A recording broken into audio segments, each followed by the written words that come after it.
এখন এসে পৌঁছেছি তাজপুরে। তাজপুরের একটা জিনিস খুব ভালো যে এর যে দ্বীপের সমুদ্রের যে তটটা অনেকটা চওড়া, তবে এখন সমুদ্র অনেকটা পেছন দিকে চলে গেছে তোমরা দেখতে পাচ্ছ। আর এই দ্বীপের তটটা অনেকটা চওড়া, অনেকটা চওড়া। অ্যাকচুয়ালি জল কিন্তু এই অবধি চলে আসে, ঠিক আছে। তো যেহেতু এখন একটু ভাটার টাইম, তো জল তোমরা দেখতে পাচ্ছ সমুদ্র অনেক দূরে। আর এই দ্বীপটা পুরোটাই একদম অনেকটা তোমার চওড়া।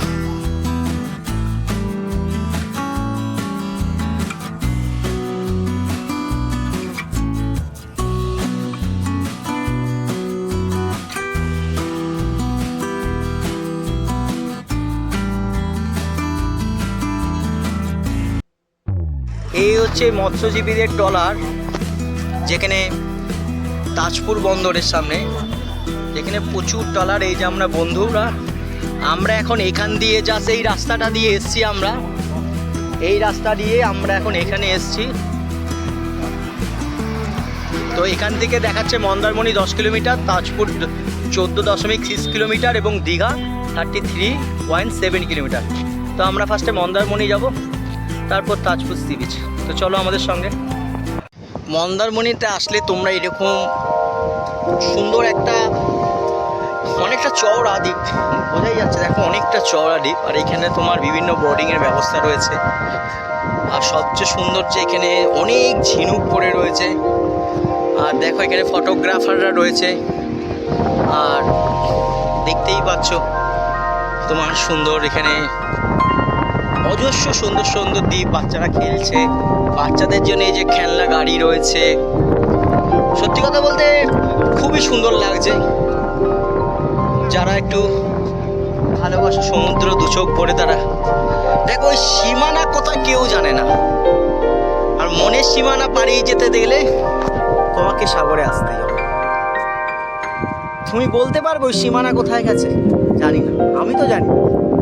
স্বাভাবিক, হয়তো মানচিত্রে সীমানা দেখা যাবে, কিন্তু ভাবো যে কোথার থেকে সমুদ্রের জল আমাদের কাছে আসছে আর আমাদের মনকে রাঙিয়ে নিয়ে যাচ্ছে তার স্রোতের সাথে। নামবো আমরা পরবর্তীকালে, তাজপুরটা যাব। এই যে বাচ্চাদের এখানে গাড়ি রয়েছে। আর এখানে অজস্র হোটেল এখন হয়ে যাচ্ছে, অজস্র হোটেল। তবে আমার একটা জিনিস পার্সোনাল মত, যে এত হোটেলগুলো একটু ভেতর দিকে হলে ভালো হতো। কারণ একদম সমুদ্র পাড়ে হোটেল হচ্ছে, ফলে এখানে আর কিছু বছর পর গেলে একদম বেশি গিজি হয়ে যাবে।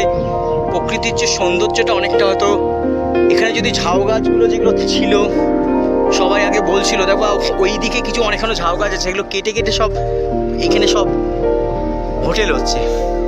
তো সেটা আবার খুব বাজে। হোটেলগুলোর ভেতর দিকে হতো, তা ঝাউ গাছ থাকলে প্রকৃতির মাঝে সমুদ্রটা আরও বেশি সুন্দর লাগতো, তাই না? এটা বিখ্যাত সেই মনসা মন্দির, মন্দারমণি। আর এই বিচে ঢুকতেই তোমাদের রাস্তার ডান দিকে এই মন্দিরটা পড়বে, খুব সুন্দর।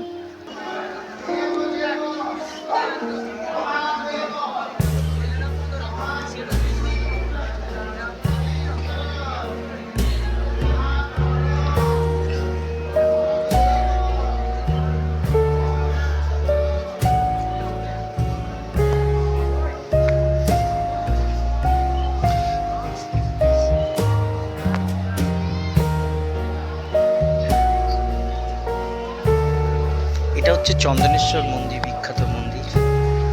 এই মন্দিরে কিন্তু রীতিরিবাজ আছে যে এই যে নদীর যে শিব ভোলে বা জলটা বেরিয়েছে, এখানে যদি কান্না করে কিছু কান্না করা হয় তাহলে তাদের মনস্কামনা পূর্ণ করা হয়। তাদের মনে দুঃখ জ্বালা যেগুলো আছে সেগুলো সেই কান্নার মারফতে বেরিয়ে যায়। এটা এই মন্দিরেরই সেই বিখ্যাত। এটা হচ্ছে ভোলে বাবার মন্দির।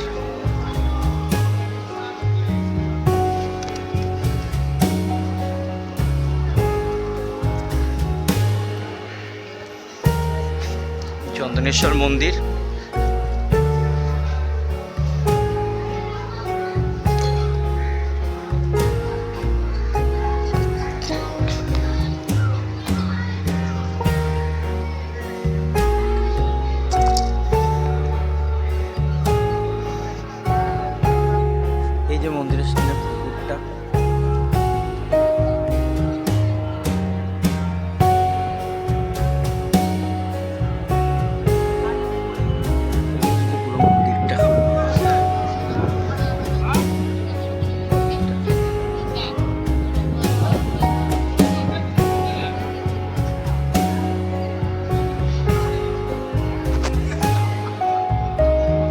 অবশ্যই।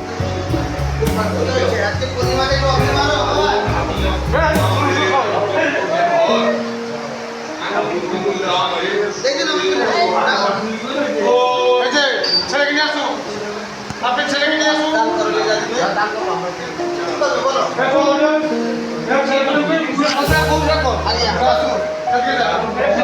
আসুন স্যার, এদিকে আসুন, হয়তো কোনো অভিযোগ নেই।